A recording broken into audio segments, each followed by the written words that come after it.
a pintar em paz por horas. Enquanto estava ocupada pintando, alguém bateu no meu ombro. Era um garoto que gentilmente me limpou com um lenço. Você tinha um pouco de tinta no rosto. Eu olhei para ele. Quem era essa gracinha? Eu vi suas pinturas, são incríveis. Bem, você é incrível. Acha que pode me ensinar? Eugene era novo na escola e ficava na detenção muitas vezes porque provava que os professores estavam errados. Me tornei sua tutora de arte. Ele era tão gentil e de alguma forma não me julgou por rir. Eu não acho que você é louca ou má, pode ser uma condição médica. Talvez meu pai possa ajudar, ele é neurocientista. Fui ver seu pai sem contar aos meus. Ele explicou que eu tinha uma condição onde o cérebro recebia o sinal errado quando eu me sentia triste, e a resposta era rir em vez de chorar. Ele disse que não estava no meu controle, e eu não precisava me sentir mal.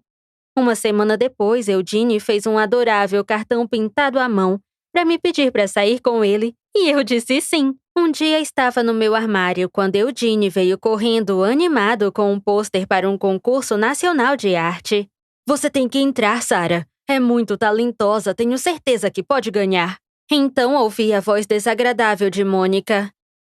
Por que tá dizendo a essa perdedora louca que ela é talentosa e alimentando suas esperanças? Porque ele é meu namorado, é por isso. E por que você tá falando com ele? Meu primo é seu namorado?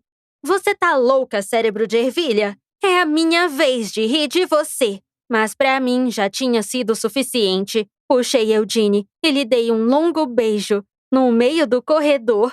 Ai, meus olhos! Eu não posso assistir isso! Sem problemas, podemos ir pro armário do zelador.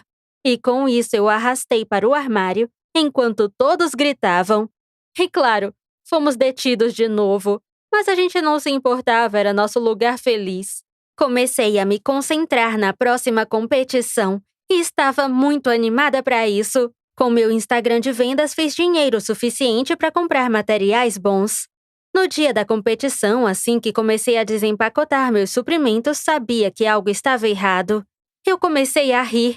Isso não podia estar acontecendo. Meus tubos de tinta foram espremidos e estavam quase vazios.